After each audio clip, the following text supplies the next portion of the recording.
గణేశాయ నమః, గాయత్రీదేవ్య నమః, మహాసరస్వతి నమః, మాతాపితృభ్యో నమః. ముందుగా ప్రేక్షక వీక్షణ మహాశైలందరికీ కూడా నమస్కారం. అయితే 28వ తారీఖు జూన్ 2026 ఆదివారం నుండి 4వ తారీఖు జూలై 2026 శనివారం వరకు కూడా ఈ వారం ద్వాదశ రాశుల వారికి కూడా ఎలా ఉండబోతుందో చూద్దాం. ఇక మిథున రాశి వారి యొక్క ఫలితాలు. అయితే ఈ వారం మీ గోచార గ్రహగతులు కనుక చూసుకున్నట్లయితే అనుకూలమైన ఫలితాలే కనపడుతున్నాయి. ముఖ్యంగా ఇంటికి సంబంధించినటువంటి అవసరాల కోసం లేదా చెడిపోయిన వస్తువులు రిపేర్ చేసుకోవడం కోసం మెయింటెనెన్స్ల ఖర్చులు పెట్టగలుగుతారు. అలాగే చెడిపోయిన రిపేర్ చేసుకోగలుగుతారు. ఇతర దేశాల నుండి భారతీయులందరూ కూడా గ్రీన్ కార్డు లభించే అవకాశం కనపడుతోంది. ఉన్నతమైన స్థాయికి వెళతారు. సమయానికి అనుకున్న పనులు పూర్తి చేస్తారు. క్రమశిక్షణతో ఉండగలుగుతారని చెప్పొచ్చు. ఆర్థికంగా కూడా ఈ వారం చాలా బలపడుతున్నారు. అయితే అవసరమైనటువంటి ఖర్చులే పెట్టండి, అనవసరమైన ఖర్చుల జోలికి వెళ్ళకండి. ఇక కొత్త వ్యాపారాలు ప్రారంభించే వారు మాత్రం తత్తు జాగ్రత్తలు తీసుకోండి. ఏ పని ప్రారంభం చేసినా సరే తొందరగా పూర్తి చేసుకోగలుగుతారు. దాన ధర్మాది కార్యక్రమాలు చేయగలుగుతారు. తీర్థయాత్రలు చేయాలని తప్పని బాగా పెరుగుతుంది. కాకపోతే డ్రైవింగ్లు చేసేటప్పుడు మాత్రం వేగంగా డ్రైవింగ్లు చేయకండి. ఇక చిన్న చిన్న సమస్యలు మాత్రం ధైర్యంగా ఎదుర్కోగలుగుతారు. వడ్డీ తాకట వ్యాపారస్తులకి లాభాలు కనపడుతున్నాయి. మంచి పేరు ప్రఖ్యాతలు తెచ్చుకునే పనులు చేయగలుగుతారని చెప్పొచ్చు. ఉద్యోగస్తులు కూడా అధికారులతో జాగ్రత్తగా మెలిగినట్లయితే ఉద్యోగాభివృద్ధి కనపడుతోంది. ఏ పని ప్రారంభం చేసినా సరే సకాలంలో ఆ పని పూర్తి చేసుకోగలుగుతారు. అనేక రకాల మార్గాల ద్వారా కూడా డబ్బులు సంపాదించుకునే ప్రయత్నం చేయగలుగుతారు. భార్యాభర్తల మధ్య ఎటువంటి సమస్య ఉన్నా పరిష్కారం అవుతుంది. అపార్థాలు తగ్గి ఆనందంగా ఉండగలుగుతారని చెప్పొచ్చు. సంతానం లేని వారికి సంతాన యోగ్యత కనపడుతుంది. భూముల యందు గృహాల యందు పెట్టే పెట్టుబడులన్నీ కూడా మీకు వృద్ధి అవుతున్నాయని చెప్పొచ్చు. విదేశీ ప్రయాణాలు కలిసి వస్తున్నాయి. కుటుంబ సభ్యులతో కలిపి తిరగడానికి చాలా అనుకూలంగా కనపడుతుంది. వివాహాది శుభకార్యాలు ఎదురుకు వెళతాయి. రావాల్సినటువంటి డబ్బులు వస్తాయి. ముందు బకాయిలు వసూలవుతాయి. అలాగే ముఖ్యమైనటువంటి వస్తువులు కానీ వాహనాలు కానీ కొనుగోలు చేసుకోగలుగుతారు. ప్రేమికుల మధ్య కూడా ఇష్టము పెరుగుతుంది, సఖ్యత పెరుగుతుంది. అలాగే భవిష్యత్తు గురించి కూడా మంచి నిర్ణయాలు తీసుకోబోతున్నారు. కుటుంబంలో భార్యాభర్తల మధ్య సర్దుకుపోయే మనస్తత్వం వల్ల అన్ని రకాల సమస్యలు గొడవలు తగ్గుముఖం పడతాయని చెప్పొచ్చు. ఇతర దేశాల ఉండే భారతీయులందరికీ కూడా గ్రీన్ కార్డు లభించే అవకాశం కనపడుతుంది. ఆర్థికంగా కూడా బలపడతారు. అయితే అనవసరమైన ఖర్చులు మాత్రం బాగా పెరుగుతున్నాయి. దుబారా ఖర్చులు చేయకండి. ముఖ్యమైనటువంటి అప్పులు మాత్రం తీర్చడానికి ప్రయత్నం చేయగలుగుతారు. ప్రేమించిన వ్యక్తులతో శారీరకంగా కలుస్తారు. కోరికలు తీర్చుకోగలుగుతారు. వివాహం కోసం ప్రయత్నం చేసే వారికి మంచి సంబంధాలు కుదరడంతో పాటుగా వివాహాలు ఎదురుకు వెళతాయి. విదేశీ ఉద్యోగ ప్రయత్నాలు ఫలిస్తూ ఉన్నాయి. విద్యార్థులు కూడా కొత్తగా ఏదైనా వస్తువులు తయారు చేయడం కానీ, కాంపిటేటివ్ ఎగ్జామ్స్లో పాల్గొనడం కానీ, తద్వారా మంచి ర్యాంకులు, పదవులు, ఉత్తీర్ణతలు పొందుతారని చెప్పొచ్చు. ఉద్యోగస్తులు కూడా పదోన్నతులు, ఇంక్రిమెంట్లు, ప్రమోషన్లు కనపడుతున్నాయి. నిరుద్యోగులకి ఉద్యోగపరంగా శుభవార్తలు వింటారని చెప్పొచ్చు. విదేశాల్లో ఉద్యోగాలు చేసేవారు కూడా మంచి అవకాశాలు రాబోతున్నాయి. స్త్రీలు కూడా భర్తతో సంతోషము, కుటుంబ బాధ్యతలు, ఉద్యోగపరంగా రాణింపు కనపడుతుంది. అలాగే వ్యాపారస్తులు కూడా ఈ వారం వ్యాపారపరంగా అన్ని రంగాల వ్యాపారస్తులకి విశేష ధన ప్రాప్తి, లాభాలు, వ్యాపారంలో చక్కని పెట్టుబడులు పెట్టగలగడము, డబ్బులు రొటేషన్ అయ్యే అవకాశాలు కనపడుతున్నాయి. కాబట్టి కాలాన్ని సద్వినియోగపరచుకోవాల్సిందిగా తెలియజేస్తూ, అయితే ప్రేక్షకులకి ముఖ్యంగా మనకి ఏమిటయ్యా అన్నట్లయితే కనుక ఇప్పటిదాకా మేము చెప్పినటువంటి ఈ ఫలితాలన్నీ కూడా గోచార ఫలితాలు. అంటే ఈ రాశిలో ఉండేటటువంటి కోటాను కోట్ల మంది అందరికీ వర్తిస్తాయి. కాబట్టి ఆ రకంగా వినే ప్రయత్నాన్ని చేయండి.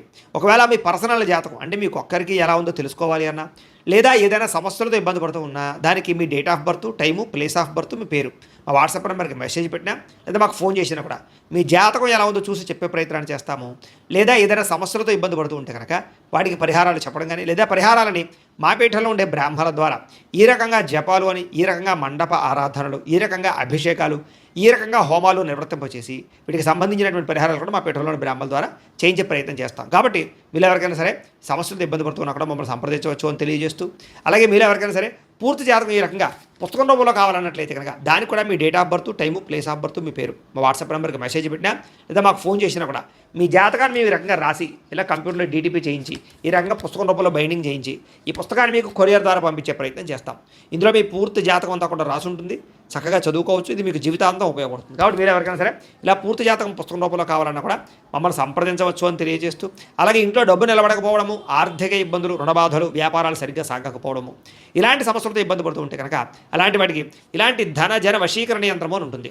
లేదా ఇంట్లో గొడవలు, కలహాలు, మనస్పర్ధలు, లేదా నరదిష్టి, నరఘోష వల్ల కానీ, వ్యాపారాల్లో కానీ, ఉద్యోగాల్లో కానీ ఇబ్బంది పడుతూ ఉంటే కనుక అలాంటి వాటికి ఇలాంటి నరఘోష యంత్రం అని ఉంటుంది. అలాగే ఇంట్లో మనశ్శాంతి లేకపోవడము, నిద్ర పట్టకపోవడము, పీడకలలు రావడము, లేదా శత్రువులు బెడద, కోర్టు వివాదాలు, ఆస్తి వివాదాలు, పోలీస్ కేసులతో ఇబ్బంది పడుతున్నారు, లేదా ఎవరో మీ మీద ప్రయోగం చేసేసారు అనేటటువంటి అనుమానాలు ఉన్నా కూడా అలాంటి వాటికి ఇలాంటి శూలిని దుర్గా యంత్రం ఉంటుంది. కాబట్టి ఈ యంత్రాల్లో ఏ యంత్రం కావాల్సినా సరే మీరు మాకు గోత్రాల పేర్లు తెలియజేసినట్లయితే మీకు కావాల్సినటువంటి యంత్రానికి పూజలన్నీ కూడా చేయించి, జపాలు, హోమాలు చేయించి మీకు కావాల్సిన యంత్రాన్ని మీకు కొరియర్ ద్వారా పంపించే ప్రయత్నం చేస్తాం. కాబట్టి ఈ యంత్రాల్లో ఏ యంత్రం కావాల్సినా కూడా మమ్మల్ని సంప్రదించవచ్చు అని తెలియజేస్తూ, అలాగే ఇప్పటిదాకా మేము చెప్పినటువంటి ఈ ఫలితాలన్నీ కూడా మీకు దగ్గరగా వచ్చేయలేదా అనే విషయాన్ని కింద కామెంట్ రూపంలో పెట్టండి. అలాగే ఈ వీడియో కనుక మీకు నచ్చినట్లయితే ఖచ్చితంగా లైక్ చేయండి, అందరికీ షేర్ చేయండి. ఇంకా ఎవరైనా ఈ ఛానల్ కనుక సబ్స్క్రైబ్ చేసుకోకుండా చేయకుండా ఉన్నట్లయితే కనుక కాస్త సబ్స్క్రైబ్ కూడా చేసుకోవాల్సిందిగా మనస్ఫూర్తిగా ఆశిస్తూ గోబ్రాహ్మణేభ్య శుభమస్తు నిత్యం లోకా సమస్తాః సుఖినో భవంతు స్వస్తి. ఇక ధనుస్సు రాశి వారి యొక్క ఫలితాలు. ఈ వారం మీ గోచార గ్రహగతులు కనుక చూస్తున్నట్లయితే కాస్త అనుకూలమైన ఫలితాలే కనపడుతున్నాయి కాబట్టి గట్టిగా ప్రయత్నం చేయండి. వారం పరోపకార స్వభావం అంటే ఇతరులకి సహకారం బాగా చేస్తారని చెప్పొచ్చు. అలాగే పార్ట్నర్షిప్ వ్యాపారస్తులకు ఎక్కువ లాభాలు కనపడుతున్నాయి. అందరితోటి కూడా స్నేహాన్ని మిత్రత్వాన్ని కలిగి ఉంటారు. అందరితో ప్రేమగా మాట్లాడగలుగుతారు. కొత్త కొత్త కార్యక్రమాలకి శ్రీకారం చుడతారు. సంఘంలో కూడా విశేష కీర్తి గౌరవ మర్యాదలు లభించే అవకాశం కనపడుతోంది. అలాగే ఉద్యోగ కార్యాలయాల్లో కూడా మీరంటే ఏంటో నిరూపించుకునే ప్రయత్నం చేస్తారు. సమస్యల నుంచి బయటపడగలుగుతారు. విందు వినోదాల్లో పాల్గొంటారు. నూతన గృహాలు కొనడం కానీ కట్టడం కానీ బాగా కలిసి వస్తుంది. ముఖ్యంగా ఆర్థిక పరిస్థితి మాత్రం చాలా ఇబ్బందికరంగా ఉన్నా తిరిగి మళ్ళీ డబ్బులు సంపాదించే ప్రయత్నం చేసి ఆర్థికంగా ఎదుగుతారని చెప్పొచ్చు. రియల్ ఎస్టేట్ రంగాల వారికి వ్యాపార లాభాలు కనపడుతూ ఉన్నాయి. ధనవంతులు అవ్వడానికి బాగా మంచి అవకాశాలు రాబోతున్నాయి. ఈ వారం ఎటువంటి పరిస్థితుల్లోనైనా సరే మీరు అనుకున్నది పూర్తి చేసుకోగలుగుతారు. అలాగే ప్రతిదాన్ని సులువుగా అర్థం చేసుకోగలుగుతారు. సులువుగా గ్రహించగలుగుతారని చెప్పొచ్చు. చిన్న చిన్న పరిశ్రమలు పెట్టాలనేటటువంటి ఆలోచన, దానికి సంబంధించి ప్రయత్నాలు సఫలీకృతం అవుతాయి. మీరు సంపాదించిన డబ్బులు నీ కుటుంబం కోసము, ప్రేమించిన వాళ్ళ కోసం బాగా ఖర్చు పెట్టుకోగలుగుతారు. ముఖ్యమైన అవసరమైన వస్తువులు, వాహనాలు, యంత్ర పరికరాలు కొనుగోలు చేసుకోగలుగుతారు. ఆన్లైన్ షాపింగ్లు చేయగలుగుతారు. బట్టల యందు, బంగారపు వస్తువుల యందు ఆసక్తి బాగా పెరుగుతుంది. అంతర్గత శత్రువులు బాగా పెరిగిపోతున్నారు. నరదిష్టి కూడా బాగా ఎక్కువైపోతుంది కాబట్టి జాగ్రత్తగా ఉండండి. ముఖ్యంగా డబ్బుల విషయంలో ఆర్థిక పురోగతి బ్రహ్మాండంగా కనపడుతోంది. దుబారా ఖర్చులు మాత్రం తగ్గించుకునే ప్రయత్నం చేయడం మంచిది. ముఖ్యమైన వస్తువులు మాత్రం కొనుగోలు చేసుకోవచ్చు. ఇంకా వ్యాపారాల కోసం కానీ గృహాల కోసం కానీ చేసేటటువంటి రుణాలు లేదా వాహనాల కోసం చేసే రుణాలు కలిసి వస్తున్నాయి లేదా మంజూరు అవుతాయని చెప్పొచ్చు. బ్యాంకు లోన్లు ఖచ్చితంగా మీకు వస్తాయి. నిరుద్యోగులకి ఆపద్ధర్మ ఉద్యోగ అవకాశాలు కనపడుతున్నాయి. ప్రైవేటు ఉద్యోగస్తులు కూడా ఉద్యోగపరంగా బాధ్యతలు పెరుగుతాయి. ఉద్యోగంలో మార్పులు కూడా అనుకూలిస్తాయని చెప్పొచ్చు. ఇష్టమైన వాళ్ళతోటి, ప్రేమించిన వాళ్ళతోటి శారీరకంగా కలవగలుగుతారు. కోరికలు తీర్చుకోగలుగుతారు. భూముల యందు, గృహాల యందు, బంగారం యందు, ఫిక్స్డ్ డిపాజిట్లో కానీ షేర్లో కానీ పెట్టేటువంటి పెట్టుబడులు వృద్ధవుతున్నాయి కాబట్టి షేర్లో డబ్బులు పెట్టే మాత్రం పెట్టుబడి మాత్రం ఒకసారి జాతకం పరిశీలన చేయించుకోండి. వ్యాపార పరంగా కొత్త విషయాలు తెలుసుకోగలుగుతారు. కొత్త మెలకువలతో వ్యాపారం చేయగలుగుతారు. వ్యాపారంలో సక్సెస్ని అయితే పొందగలుగుతారు. కుటుంబంలో ఉండే సమస్యలన్నీ పరిష్కారాలు అవుతాయి. కుటుంబంలో భార్యాభర్తల మధ్య అన్యోన్యత కూడా ఏర్పడబోతోంది. ఇతర దేశాల్లో ఉండే భారతీయులందరికీ కూడా ఉద్యోగ అభివృద్ధి, ఆర్థిక అభివృద్ధి, స్థాన మార్పులు, ఉద్యోగ మార్పులు బ్రహ్మాండంగా అనుకూలిస్తున్నాయి. వివాహం కాని స్త్రీ పురుషులకు వివాహ యోగ్యత లేదా కన్ఫ్యూజ్గా ఉన్నటువంటి వాళ్ళు మంచి నిర్ణయాలు తీసుకోవడము కనపడుతుంది. సంతానం కలగడానికి కూడా ప్రయత్నాలు, ఐవీఎఫ్ ట్రీట్మెంట్ సక్సెస్ అయ్యే అవకాశాలు కనపడుతున్నాయి. అలాగే ఏదైనా